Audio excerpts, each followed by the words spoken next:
감사합니다. 그럼 이제 두 분 발제자 남으셨는데요.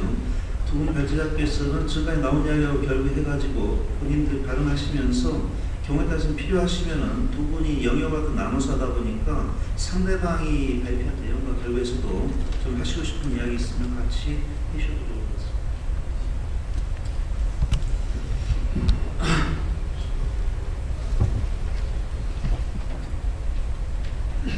훨씬 넓었는데 시간 때문에 참아야 될 것 같아요.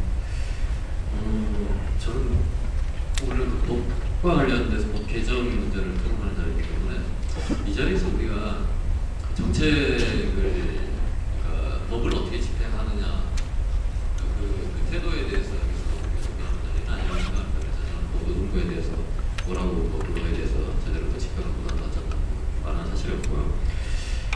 법이 문제라고 했을 때는 법을 얘기할 때는 법을 가지고 그냥 얘기하면 됩니다. 법이 과연 노동자 권리 보장하냐 아니냐 그냥 법 자체가 어떻게 써있냐 그거만 보면 되죠.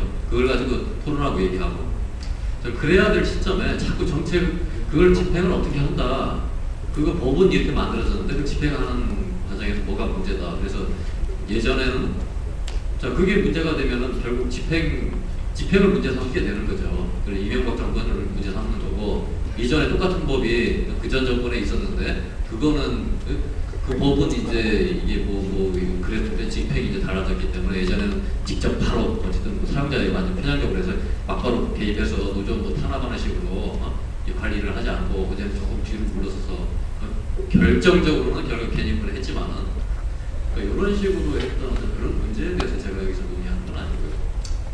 법이 과연 어떠냐, 과연 법이 우리 노동자들의 어떤 기본권을 뭔가 보장해준 건 아니냐. 그래서 보장하지 않았다고 하면 그걸 어떻게 개정할 거냐. 이런 차원에서 이제 논의하는 자리였고 그런 부분에 대해서 제가 말씀드린 거고요. 철저하게 법이 무엇이냐 하는 걸 똑바로 좀 알아야 된다고 저는 생각해요. 우리 간부들이 냉정하게 말하면 모릅니다. 우리는 다 법이 뭔지 우리 법이 노조법이 뭔지 모른다. 안다 모른다. 저 둘 중에 하나 뭐 선택하라면 우리 간부들은 모른다. 모른다. 법을 모르면서 법에 대해서 이러니 저러니 개정하라 자꾸 떠든다는 거죠. 법이 뭐가 문제인데 이게 집행이 문제인데 이렇게 접근하면서 법을 개정하라 안 되죠. 법을 얘기할 때 법을 좀 알아야 된다고 생각하고 그렇게 봤을 때 우리가 무슨 노동기본권을 갖다 확대한 역사입니까? 무슨 87년 이전에 예전 얘기 하지 말고 그러면 50년 이후부터 지금까지 한 50년 노동운동 해가지고 그 전 과정을 갖다가 돌이켜 보자. 거기까지 갈 필요도 없이 그래 한 20년 87년 이후에 해왔다. 무슨 노동기본권을 확대해오면 뭘 해옵니까? 저는 노동기본권은 재헌헌법 당시부터 있었어요. 그냥 헌법에다가 그리고 그 헌법이 이러저러 해가지고 지금까지 온 거죠. 문제는 그런 게 권리로 뭔가 보장이 돼 있어야 될 거 아니에요? 법을 얘기하는데 노동기본권을 확대해온 역사면은 그게 법상 무슨 권리로 노동자한테 보장이 돼야지 그게 확대된 역사죠. 이명박 정권에 들어서니까 갑자기 옛날에는 그렇게 쪼지 않았는데 이게 갑자기 쪼은다. 쪼은 법을 가만히 보니까 옛날 법 그냥 그대로야. 그러면 그게 노동자들한테 권리를 느닷없이 이제 제한하는 이런 거라고 우리가 평가를 해야 되냐? 그렇게 보이죠, 사실은.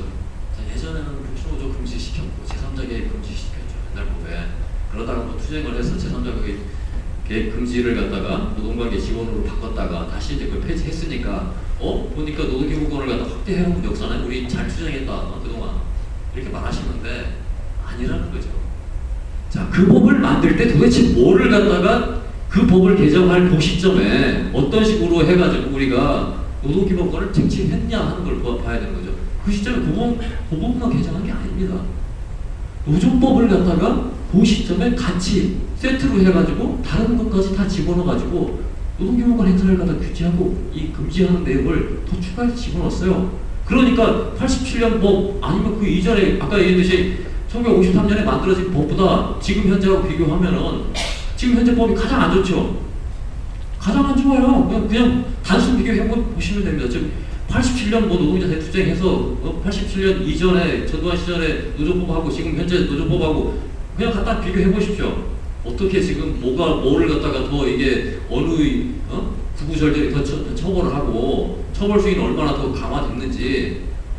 자, 우리는 노동기본권을 얘기할 때는 노동기본권을 행사한다는 그야말로 헌법상의 노동기본권이 뭡니까? 노동자들이 그냥 일 안 하는 거예요. 그냥 집단적으로 떼거지고. 자, 떼거지도 일을 하지 않는데 헌법에다 이렇게 기본권을 보장해놨으면 그건 무슨 의미냐?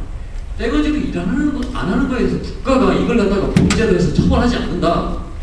그리고 이런 걸 원칙적으로 그런 행위를 하더라도 사용자한테 권리를 주지 않겠다. 손해배상, 가압류 이런 식으로 징계할 수 있는 그런 권한을 불법행위로 만들어주지 않겠다. 국가가 바로 그걸 선언하는 겁니다. 자, 그거를 갖다가 법률로 만들어 놨어야죠. 근데 법률에서 그건 아니죠. 자, 그건 범죄예요. 우리 자, 절차 안 거쳤다고 무슨 주체가 뭐 시기라고 무상반 투표 안 했다고 조정 절차 안 했다고 다 처벌하죠. 그냥 평화적으로 그냥 일 안 하는데 자, 이것이 문제라고 하는 겁니다. 이게 무슨 노동기본권을 보장한 역사? 웃기고 있네. 보장한 역사 안 해요. 법을 보고 권리를 봐요. 엉터리처럼 무슨 뭐 이명박 들어서 갑자기 그런 거 예전에는 그래도 좀 뭐 완해졌다? 아니에요. 자, 분명히 판단을 하라는 거예요. 그걸 안 하면서 도대체 뭘 하자는 겁니까? 자, 그래서 개별적으로 무슨 어떤 부분에 대해서 어떤 무슨 뭐가 있었으니까 뭐 마치 이렇게 환상을 갖고 있는데 그냥 냉정하게 노동자의 어떤 권리를 도대체 어떻게 확보해 왔느냐. 자, 아까 지금 전국장 노동부님은 말씀했죠. 근로기준법을 보니까 근로기준법 예전에 뭐 퇴직금 관련 조항들 근로기준법의 어떤 적용 범위나 이런 것들이 옛날에 그